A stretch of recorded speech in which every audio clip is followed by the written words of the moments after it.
Okay, perfect. Well, thank you everybody for being here. My name is Shyla Glavin. I am the training manager with IAP2 USA. Really appreciate your attendance for today. I'm going to go ahead and just pull up my screen really quick and talk a little bit about today's webinar, what is best for the community versus what the community wants. We have our presenter here, Jordan King. We are very excited that he is here to join us today to talk about a project that their team is a public engagement project that their team is currently working on. It's an ongoing project, and talk about some engagement tools that have been really successful and some challenges that they have faced in this project. So I will introduce him here in just a quick minute, but I want to also thank our sponsor, Granicus, for being our sponsor for this webinar series. I'm going to launch a poll here in a minute. If you would like to receive more information on Granicus, Granicus connects people and government with a unified experience that integrates website, online services, digital communication, and more to serve every resident equally and inclusively. So I'm going to launch a poll here in just a quick second. If you're interested in receiving more information about Granicus. So I'm going to stop sharing my screen here and I'm going to launch that poll.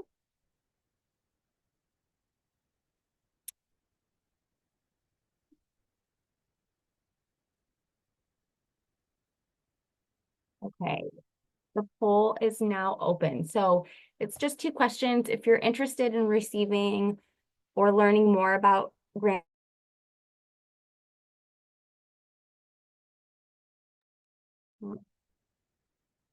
Jordan, it it kicked me out. Um, I'll launch Well, I'll launch the poll again at the end for everybody. So without further ado, I'm going to hand it off to Jordan to start our webinar for today. Thank you. Welcome, Jordan. awesome. Thank you so much. I'm just going to screen and then we'll get started. Okay. As Shyla said, my name is Jordan King. I am a public engagement, public participation consultant. I sit in Salt Lake City, Utah, and I mostly serve clients on the west side of the U.S., but my company Kimley-Horn, we operate kind of all across the country. So I do get the opportunity to work in other places on a semi-regular basis. I've been doing either education, marketing, or public participation work for the last 16 years. I started my career as a teacher, and then I went to work for a private school as their marketing coordinator and director, and then have transitioned into doing this public participation consultant full time for the last 5.5 years. It kind of allows me opportunities like this to do training and present because of my teaching history, and it helps kind of fill that need of mine that I had back when I first started teaching because I do love to educate people, and that's a huge part of what I do in my practice is education about projects and opportunities for the public to get involved in the decision-making process. I've done work for anything from conceptual and planning projects all the way through construction projects. And today we're going to talk about a project that started in design and is now in construction.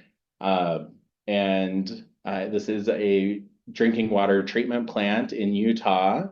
And most of what I've been doing the last year or so has been in this field of kind of water infrastructure. And so that's where my focus has been the last little while. Now, I'll be sharing a little bit more about myself and the project as we go. I understand this is kind of a lot of our lunch hours or or lunch hour adjacent, so feel free to be eating and participating how you would like, but I'll try to keep an eye on the chat. If you have questions, throw it out there. I'm happy to kind of stop and address things or answer questions as we go along, and then we'll do a more formal Q&A at the end. So City Creek is an area right in Salt Lake City. They have the City Creek Canyon, and then also the City Creek, which is a body of water. It's a little creek stream water source that comes out of the mountains here in Salt Lake, and it is directly adjacent to downtown Salt Lake City. You can get from our downtown area into the mouth of the canyon. It's a 5-minute drive or 15-20 minute walk, depending on where you are and how quickly you walk.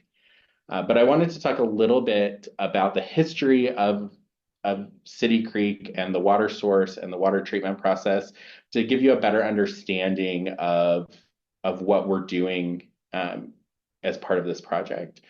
So previously, before Utah was settled by Mormon pioneers in the Salt Lake City Valley, this was kind of a migratory area for several Native American and indigenous people tribes, specifically the Shoshone and Ute American Indians used this area for hunting, and City Creek in particular was a place that would be used as kind of a midway point as part of that migration. And after 1847 or beginning in 1847, when those Mormon pioneers came into Utah and started settling in the valley, they started using City Creek as their main water source that feeds Salt Lake City downtown, which is still true to this day. It became the first registered water right in Utah, and the City Creek water treatment plant, which we'll get to in a minute, when it was built in the 1950s, is actually the oldest water treatment plant in Utah and one of the oldest water treatment plants west of the Mississippi. So pretty big infrastructure project here. Through kind of the course of the last 50 to 70 years, this treatment plant has been built. It's had some minor upgrades and retrofitting, but essentially in 2016, 8 years ago, there was a structural conditions assessment done on this water treatment plant, and it showed evidence of deterioration. This type of infrastructure was built to only last around 50 years, and so as we're getting up there well beyond 50, it's definitely time for it to be upgraded. So that's a little bit of the history and why this project even got started. They have done some work to keep the plant in operation as design has been going forward. And then in 2020, so 4 years ago, the decision was made to rebuild the treatment plant in several phases to be able to keep it operational and to continue to provide drinking water to Salt Lake City. So that's just some general history. This is a picture of the treatment plant as it will be once it's built. So this is a rendering of what it will look like. The building that says City Creek on it, that's kind of to the left, is the administration building. It already exists. It has been there for about 20 years. And then the larger building, which is where the new treatment plant will be, as it exists now, is a sedimentation. So it's part of a larger treatment process. And what they're going to be doing as part of this project is demoing that one piece of the actual treatment process and rebuilding an entirely new plant within its footprint. So it's located, like it says on the screen, 3.5 miles up the canyon from the gate entrance to the canyon. So still really very close to downtown Salt Lake City. There's acronyms in here. So it says 2 to 16 MGD, which is millions of gallons of water per day that's treated at this plant.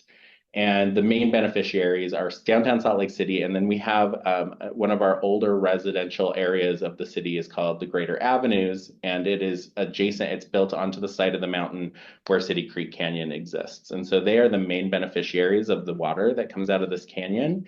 And so ultimately they're going to be some of our primary stakeholders as we get going into the process of talking about this project.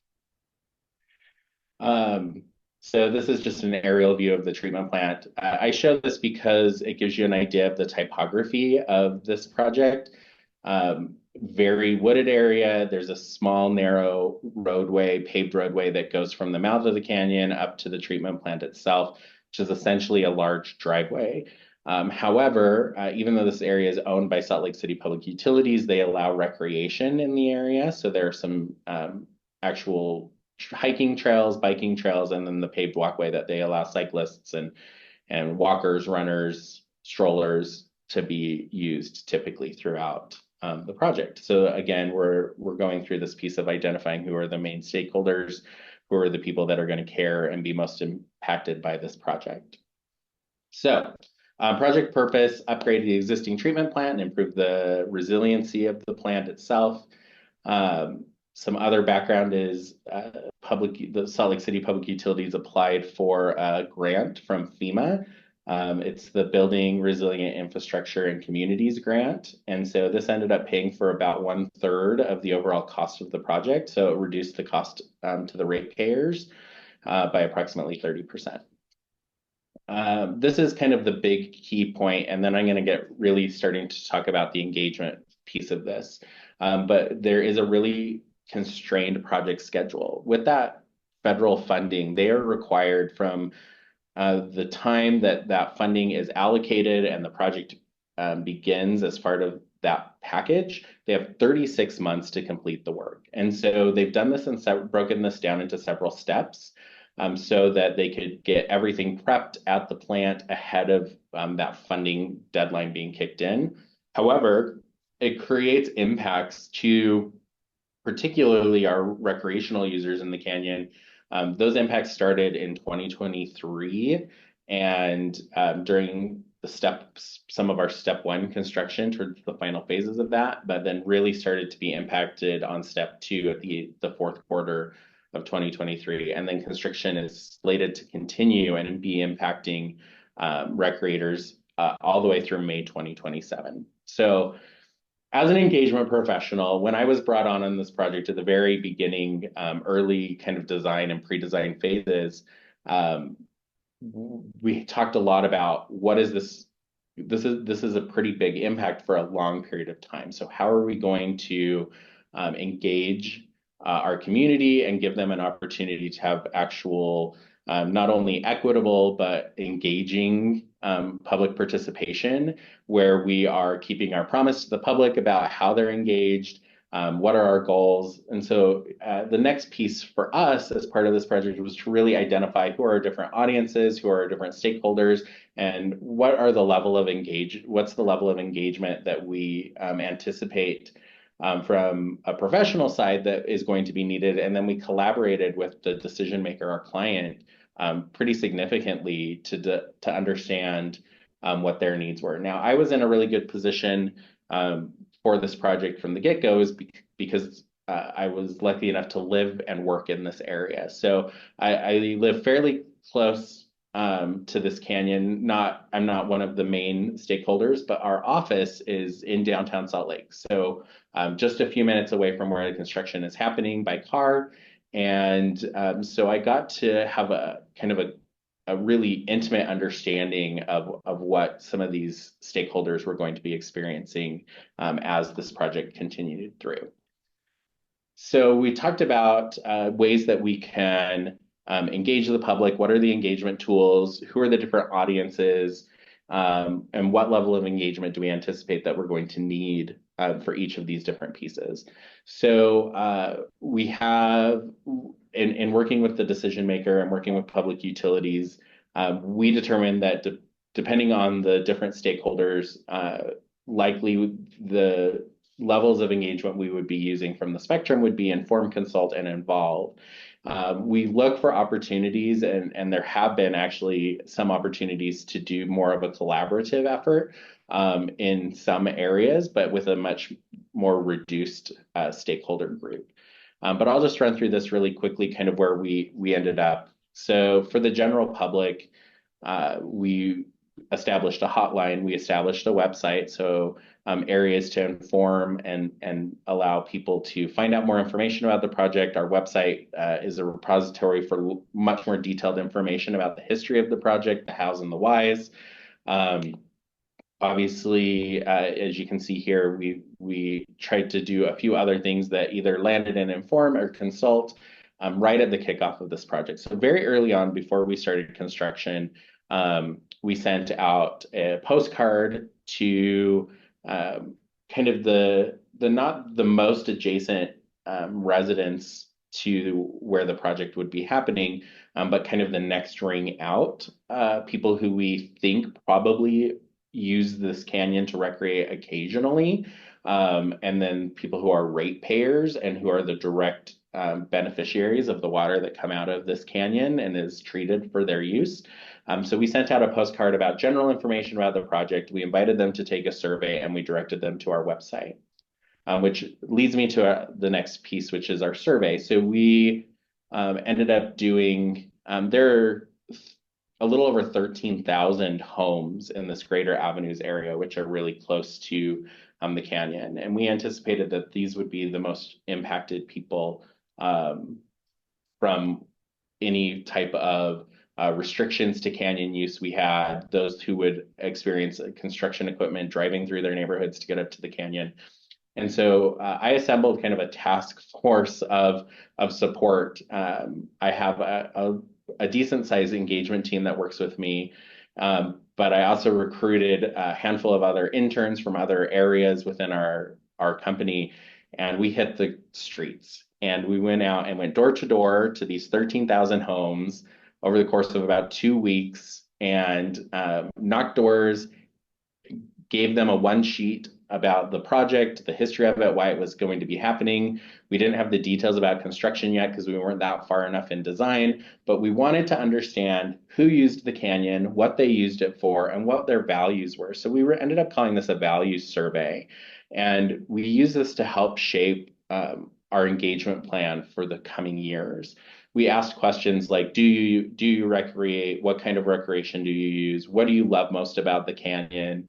A lot of the things that we heard from the community were, this was in 2021 when we did this, and so we were still in pandemic mode. There were a lot of people still working from home, and a lot of what we heard was, well, this is where, I take my lunch break and I go walk up the canyon, or I go run, or I go cycle, and it's kind of my way to get out of my house and away from being cooped up inside for the last year, right? And so that was a really important piece for us to understand and take into consideration as we developed a plan for construction phasing as well as our outreach moving forward. I'll kind of jump through some of these other levels of engagement. So the next audience was our adjacent communities. We did some one-on-one and group stakeholder meetings. So luckily in this area, we have several community councils. And so we were able to go out to these community councils, present on the project. We also encouraged them to take the survey. And then through the last several years, as this project has gone on, we're in construction now. We've gone back regularly to these stakeholder groups to give them updates about the project, allow opportunities for conversation and questions to be asked. We also sent out some information to our rate-end users. We asked them to participate in the survey via social media and through bill inserts.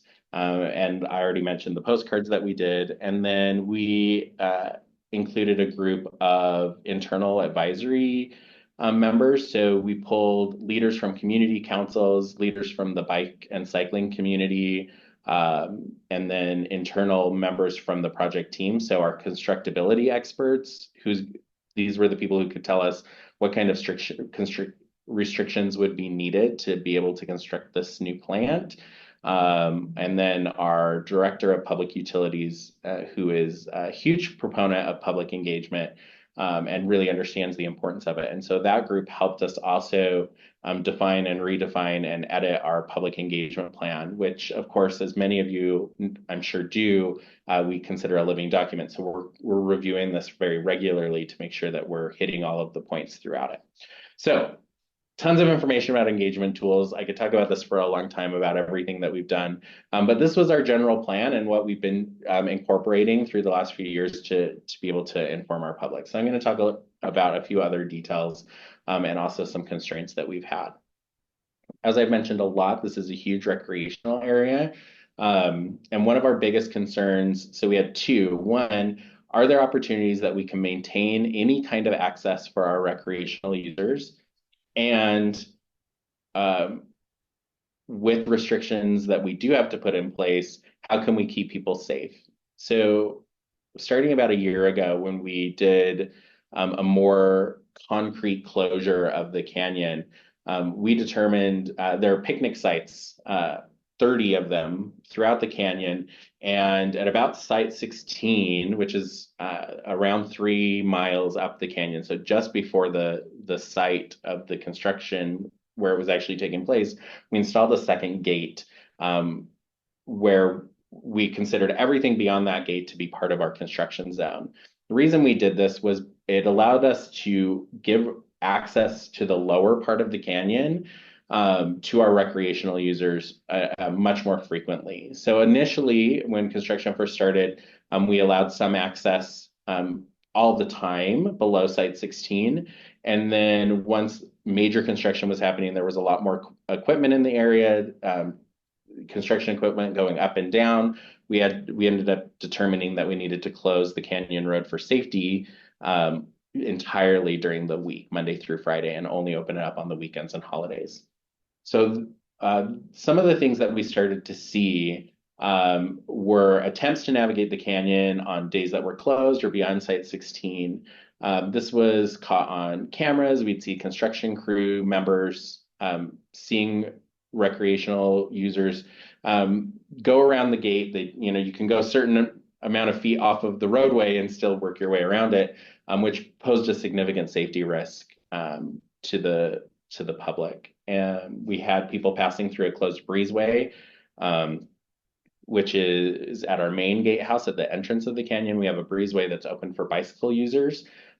We would close that during the week, but people would also bypass that. And what was happening, our construction teams were coming down the canyon and encountering bicyclists coming up canyon, and on the very narrow roadway with large dump trucks and other construction equipment, made it for a really dangerous situation for our recreational users.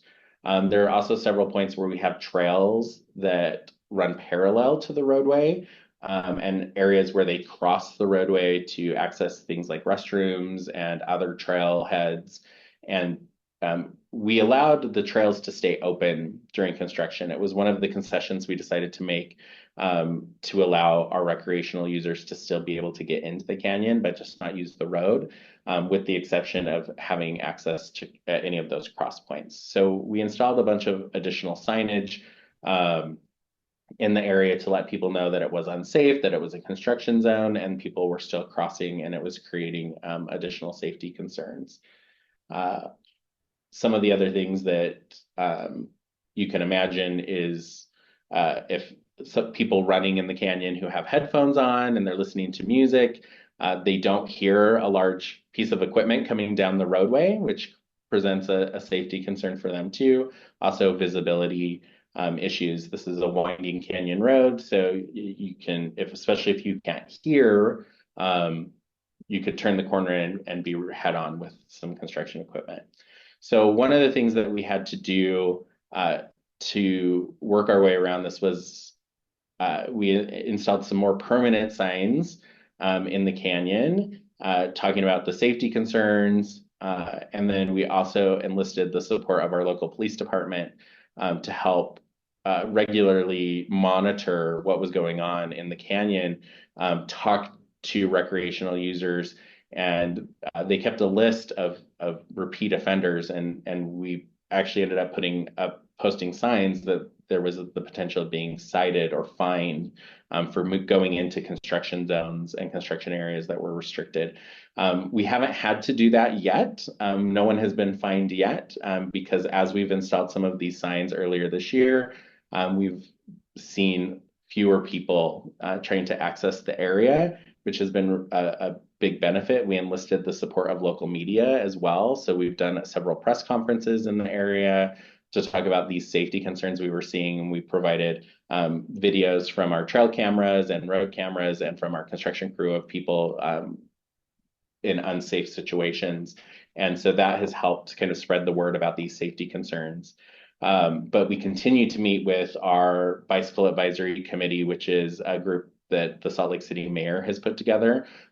We meet with them regularly to talk about the updates around construction, share with them their concerns, and then in return, they go out to their local bicycle groups and bike shops and things like that and act as an advocate for our project and advocate for safety. And so we've seen a lot of support from those groups. And so that's one of those stakeholder groups that we meet with fairly regularly to talk about how we can support safety in the canyon.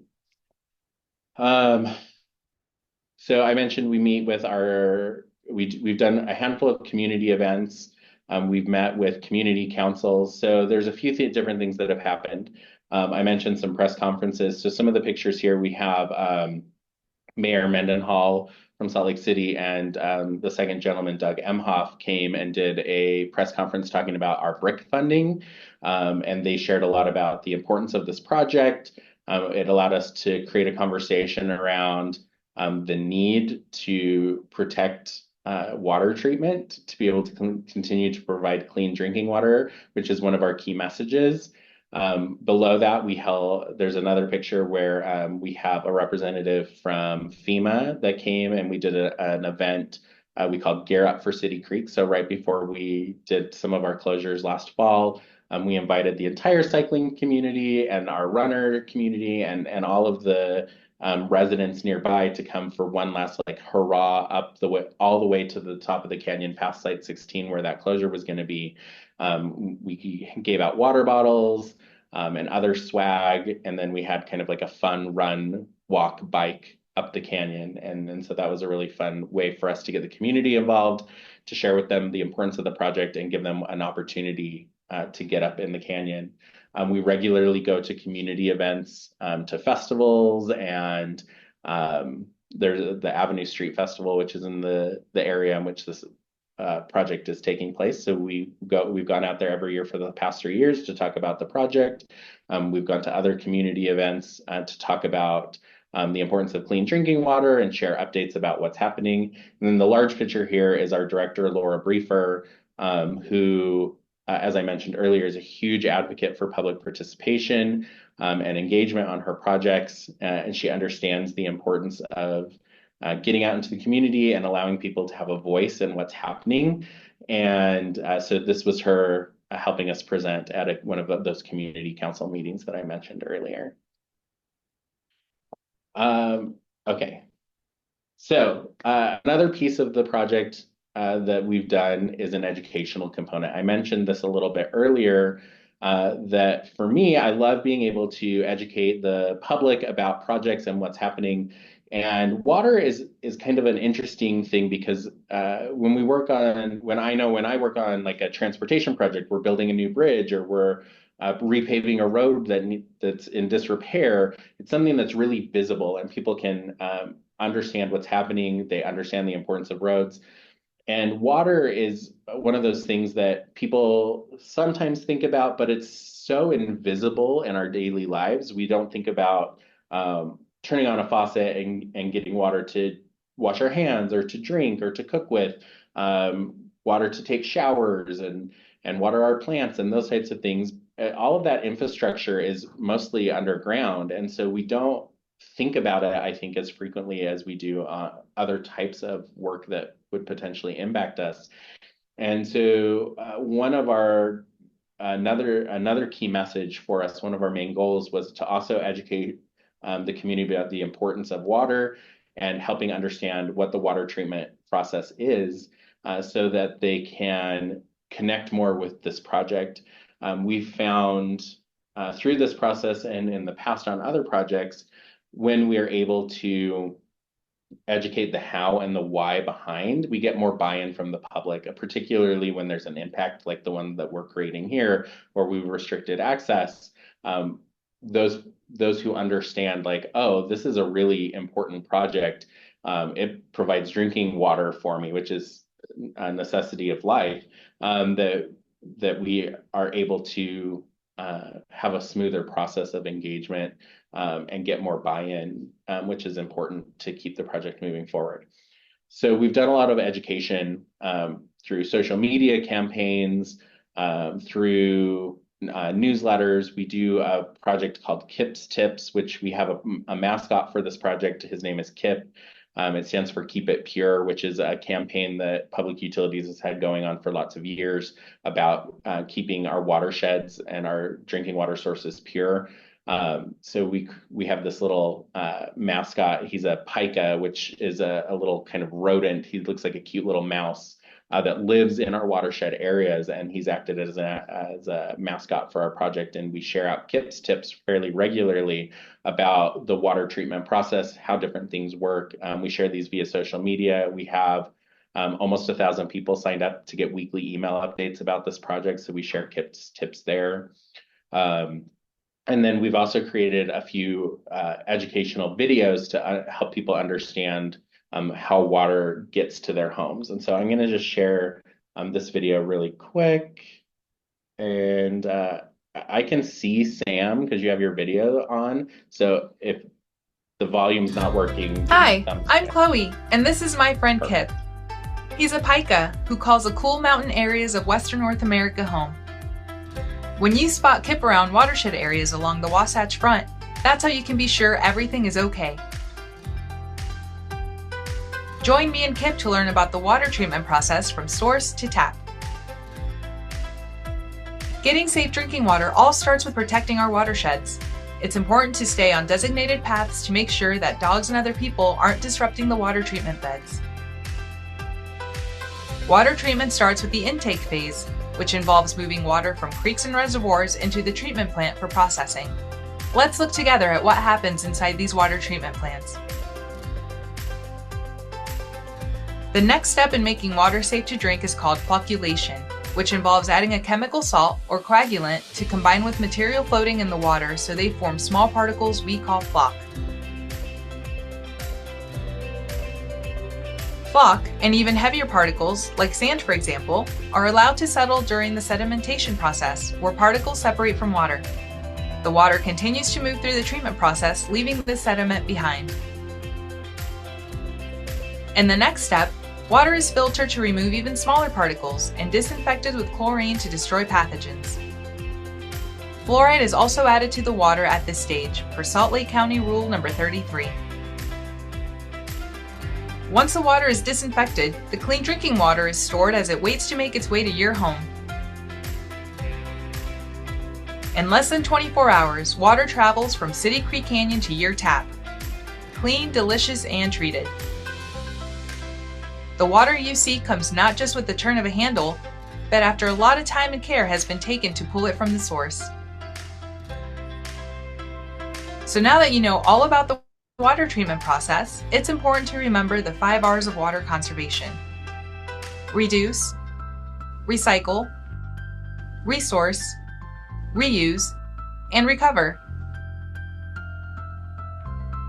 If we all do our part, we can help to make sure we'll all have access to clean drinking water, even during an emergency.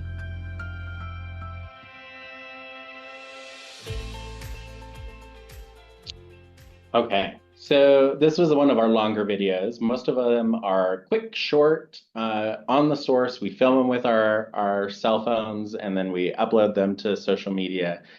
This was a much more involved video that we put together, and we used in a lot of different ways. Not only did we post this on social media, but we share it at community events. Another piece of our education process is going out to local schools to share educational information about water. We looked at the state requirements for water education, and at certain grades, they learn about the water cycle, and they learn about different elements of how water works. And what we did is put together some resources that marry up with the state standards, and provided these to teachers along with this video to help them to kind of add another layer of education and understanding to a typical water cycle. So what happens within that water cycle to get the water actually to your home. And this has been really beneficial for us because we're not just educating parents and adults, we're actually educating students. And if you know anything about a 6-year-old, which one of the grades that we focus on is first grade, they come home and they tell you everything that they learned, and that's all they want to talk about for several days. I know at least my 6-year-old is that way. And so it provided us just kind of one more avenue to get information about the importance of water and water treatment into our stakeholders' hands, along with what we created for our team. Included a handout, so a coloring page of KIP on one side and then information about the water treatment process on the other side. So it was something tangible to also take home to parents. Okay, so I talked a lot about what we've done in the past. We are in construction now, and we're seeing lots of activity, a lot of forward movement, and we're able to.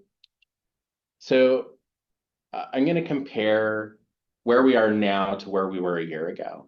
So 1 year ago, we were 2 years into the project. We've done a lot to try and get information that this project was going to happen, that there were going to be impacts, and provide opportunities for people to share their feelings, their thoughts, ask questions.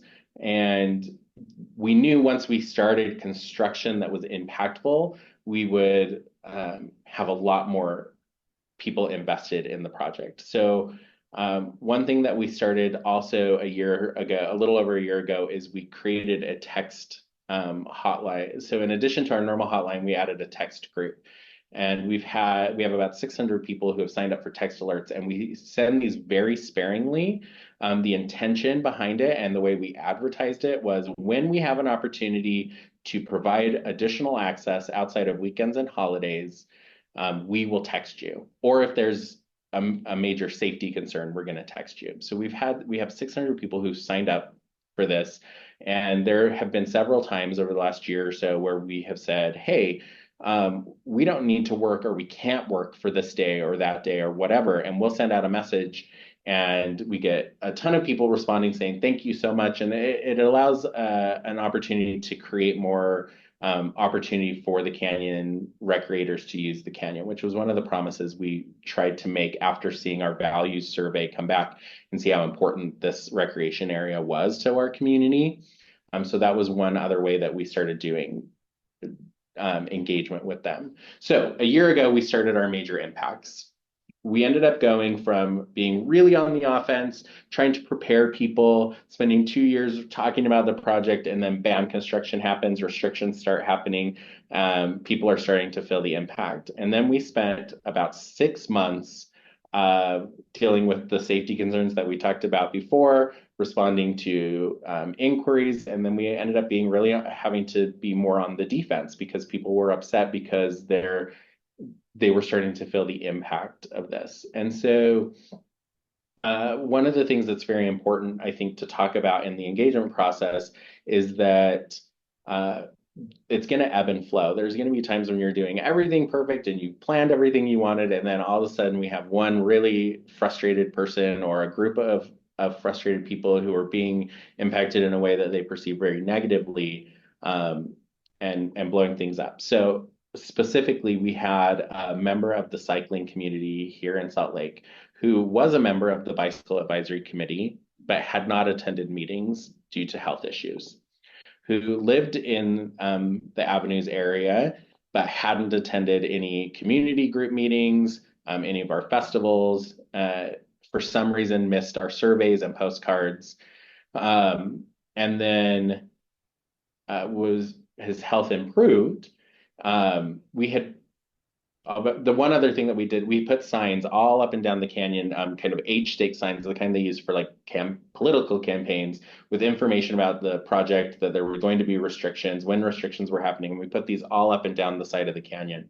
So any recreators that we weren't reaching, that was one other way to try and reach them.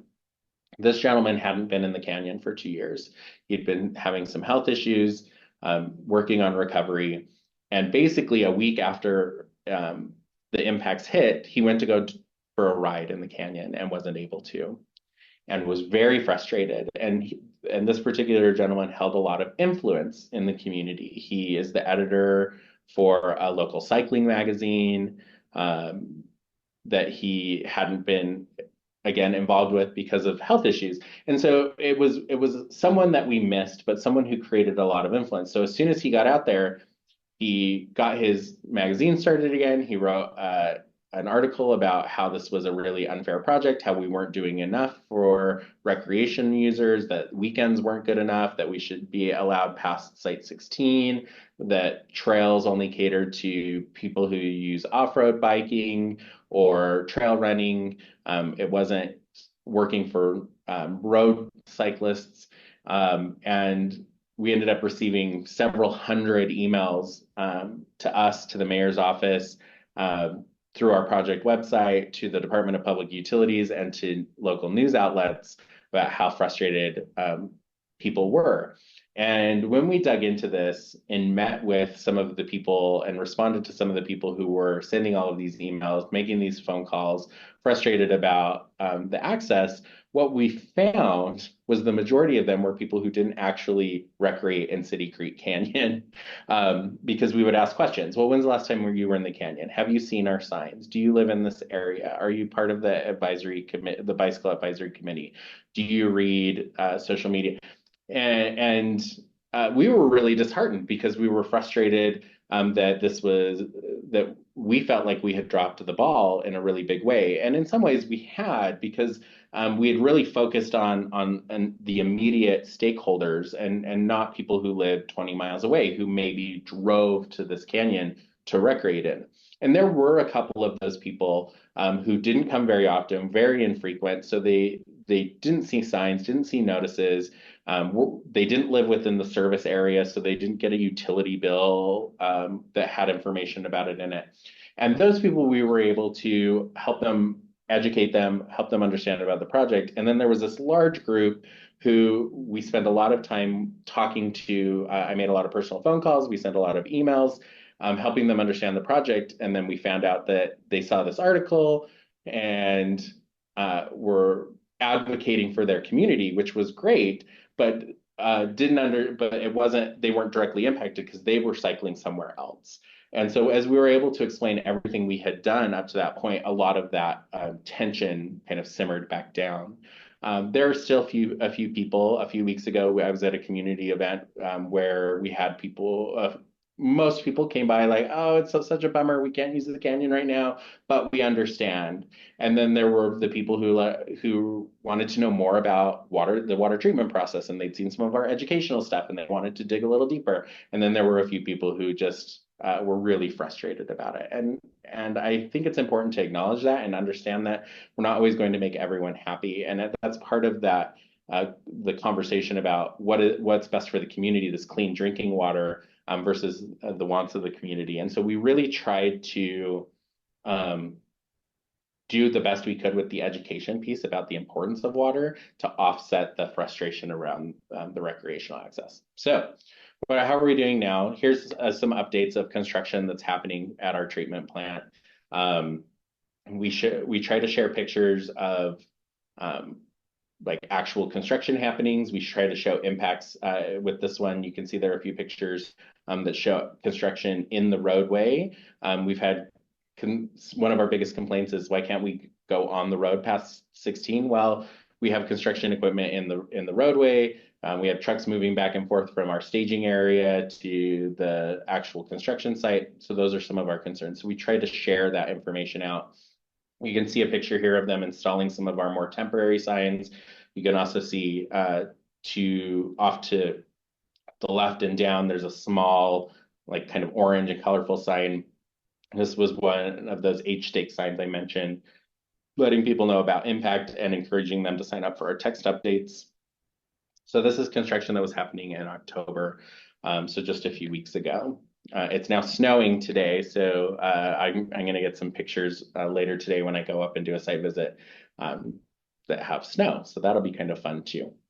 And then this is a picture of our latest educational campaign that we've been really trying to throw out. We utilize kind of the nostalgia of the Got Milk campaign with Got Flock. This is kind of a nerdy response to what is water treatment, what's the water treatment process. In water treatment, we talk a lot about flocculation, or flock for short.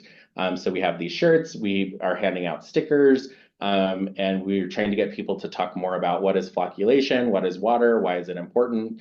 And so at our last community event, we were handing out these stickers and talking to people a lot about the water treatment process. And we had a lot of fun with it. A lot of people go, "What the heck is flock?" And we're like, "Exactly. Come and talk to us about it." So it was a great way to get people to ask us questions and be curious about what we're doing. Some of our main focuses right now, starting in October and continuing for the next couple of weeks, is through November, before we start our next kind of phase of our outreach, has been really focused on the education piece, the delivering clean water, and then continued safety in the canyon. This is lower in the canyon below the gatehouse. We set up these barriers on the roadway. Below the canyon, we have a wider road, and we were able to put up these Jersey barriers between a multi-use trail and where the public would normally drive their cars, to help protect from potential impacts or collisions with those who are walking on the road further down the canyon, which isn't part of our active construction zone, but still sees quite a bit of construction traffic. And so we've been talking a little bit about that and what we can do moving forward. And then our next piece is that we're going to start in December. We've been collecting lots of videos and interviews about all of the different pieces and parts of construction that's happening and explaining what they are, along with videos. And so we'll have a social media campaign explaining all of the different pieces and parts of construction that's currently happening at the plant as we're wrapping up the demolition to get ready for the main part of our construction package. So anyway, I just threw out a ton of information. I talked a lot. Hopefully it was beneficial to you, but we do have a little bit of time. So I was hoping that we could jump in and maybe answer some questions, see kind of what people are thinking, and go from there. So let me see. Yeah, Justin, or Jordan, sorry, I wanted to jump in. We do have a few questions in the chat. So okay, great. We can start all the way up at the top with Abby's question that came in. I'll go ahead and read it out loud. Or Abby, if you're on, do you want to read your two questions? Yeah, so my first one was just when you were talking about the engagement tools. I think they are super cool. But I have some sites where I'm like 3 to 4 hours away. So Yeah. it's a little bit harder for me to go and regularly be in person. So I was wondering if you had any suggestions for how to use those engagement tools for someone who's maybe not able to go in person as frequently. Sure. I can share some of what I do when I'm in that situation, and I'm sure because we're all professionals, maybe other people can chime in with other ideas too. I insert myself really early on, particularly with when we move into construction, with the construction team. I ask to be included in the project kickoff meeting or the pre-construction meeting. Sometimes those are the same things, sometimes those are different. And I make a best friend, someone who will be on site, a superintendent or a project manager who does regular site visits, because the construction team is always going to be there. And so one thing that I do a lot is like, I said, hey, I'm doing engagement. Here's what's really important to me. Here are examples of pictures that people like to see. They like to see construction things happening. They like to see demolition in particular. They like to see paving on the roadway. And I share some of those things that I know resonate with my stakeholders, and then I ask them, like, here's my phone number. Will you please just take a picture and text it to me? Will you take a video? I want you to do it, horizontally, no longer than 20 seconds, send it to me, right? So then I can use that to create social media posts with, or share on my weekly email updates, or put on the website. So I find advocates, people who will help in that process. The other way that I stay attached to it when I can't go there very regularly or sometimes ever at all, because the budget doesn't allow for me to travel 4 hours ever, is I join typically the weekly construction meetings. Sometimes they happen on site, sometimes they happen virtually, sometimes it's a hybrid. Usually there's an option to be included in that. And I will ask to participate in those meetings every week and join as frequently as I can. Because when I can hear all of the details of the construction that's happening, I can ask questions if I don't understand it. Then I can reiterate my response or my request for, hey, you guys are installing a crane this week. That sounds really cool. I think our stakeholders would be really interested in why we have a crane and what's doing it. Can you send me a few pictures of the crane once it's installed? And then I'll look at the schedule and see, oh, they're installing that on Wednesday. And I'll text my buddy and I'll say, hey, is the crane still being installed today? Will you send me a picture of it? Right. So that's one way that I try to engage specifically on a construction project when I can't do regular visits to the area. Does that help answer your question, Abby? Yeah, that is super helpful. I really like that, and it's very intuitive. So cool. Yeah. And Um, most people are like these guys who are out there, they find the stuff cool, right? Because it's what they yes, do. And so if I can take what they find interesting and turn it around to the public and help and explain it in a way that the public will also find it interesting, it just makes my job easier. awesome. Cool. And then I did have a second question too, and it actually really connects with Nancy's question about like with the police that you asked to patrol the site. How did that conversation start? Did it cost you any like additional fees to have them go and patrol the site? And then not to speak on Nancy, but she had the follow-up, which is, did the public have any reaction to the increased police presence? Which Yeah. is a really So awesome question, Nancy. there are several pieces to this. So when we started seeing big safety issues, like I had my team, one of my construction buddies sent me a picture of a mom with a stroller, so small baby in a stroller, toddler to her side, holding on to her hand, go walking down the site and a crane going basically over their heads. It freaked me out, right? So I brought that to our project manager with public utilities and the public utilities director, and I said, this is a major safety issue that we need to deal with. Could be a liability for the department, but also is inherently dangerous for the community to be ignoring these signs. And so we brought in their legal counsel and talked about how can can we put no trespassing signs? I don't think we should say no trespassing. Here's what we think. And so we talked a lot about language.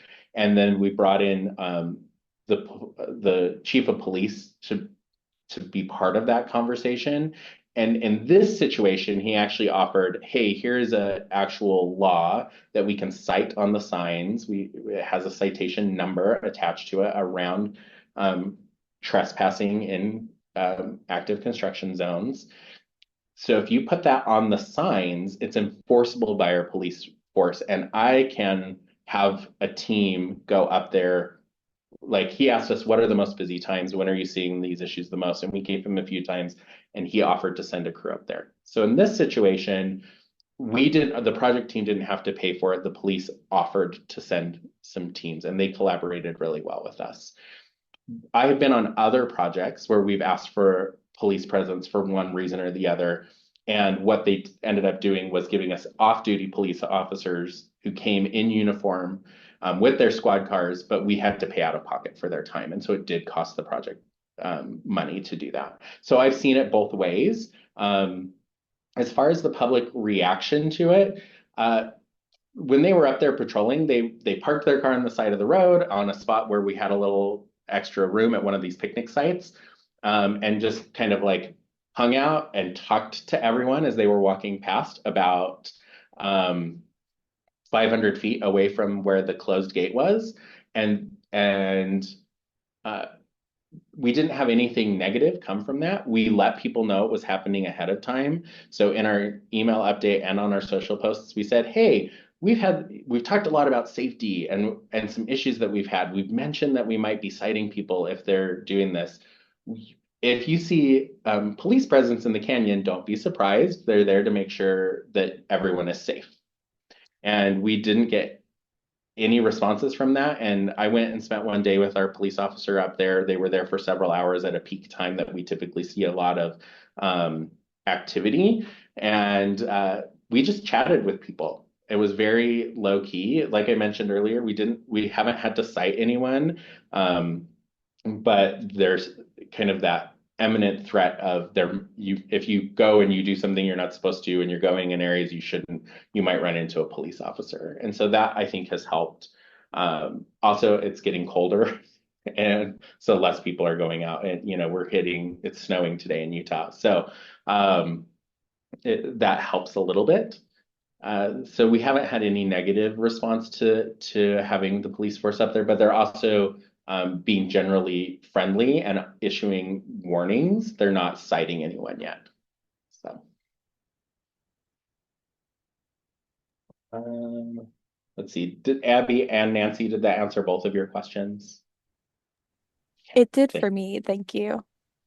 Thank you so much. Pikas are adorable. Yes, they are, especially our cartoon Kip. Let's see. Who manages the text group? Okay. I manage the text group. I pay for it, I manage it, but I've created a user. So there is a public outreach manager for the public utilities department, and she has access to we use ClickSend. There are lots of different options for doing this, but ClickSend is what we're utilizing for this one. She has access to it. We've also set up, we don't respond to these text messages.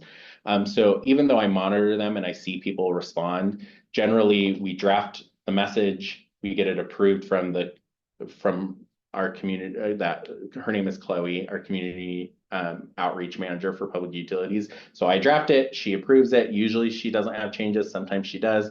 We push it out, and then I'll watch and see if there are any crazy responses that come back. Sometimes there are, and I'll reach out to the person, but as a general rule, we don't respond to the text messages, and we've said that we don't.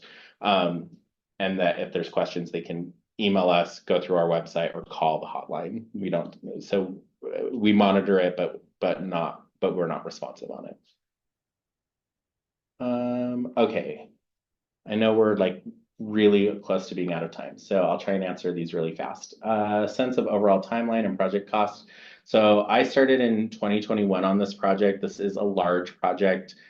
We have the project itself, for the life of the project, is about $100 million project. For engagement, we have a very healthy budget for public engagement, which isn't always the case. So I really lucked out. I have a community outreach manager that supports what we're doing. I have a director and a project manager who are big advocates for community outreach. And then they gave me a really healthy budget. For this particular project, it's several $100,000 each year to do this work.